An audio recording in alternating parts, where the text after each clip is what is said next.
আস্তে আস্তে ভ্যালু কমতেছে যেটা আমরা বলতেছি। হ্যাঁ, এবং ভ্যালুটা যাচ্ছে কাদের হাতে? কোনো কিছু এখানে কিন্তু ওই মানে শূন্যে মিলে যাওয়া বলে কিছু নাই। কেমন? আপনি কিছু হারাচ্ছেন মানে কেউ কিছু পাচ্ছে। শূন্যে মিলে যায় না কিছু। এবং আপনি নিজের অনিচ্ছায় হারাচ্ছেন, আপনি এটা বিক্রি করছেন না, তার মানে আপনার থেকে ডাকাতি বা চুরি করা হচ্ছে। তো তারা কোনোদিন চাবে না এই সিস্টেমটা চ্যালেঞ্জ হোক।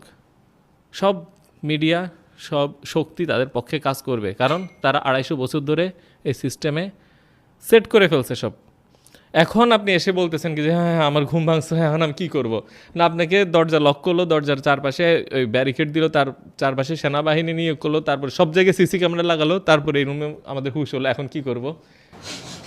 ইয়ার ডান। আচ্ছা, তো ডানের মধ্যে থেকে ধরা যাক কারাগারের মধ্যে থেকেই কতটুকু আমরা প্রভাবমুক্ত হতে পারি সেটা নিয়ে আলোচনাটা করি। সেটা হচ্ছে আমরা টাকা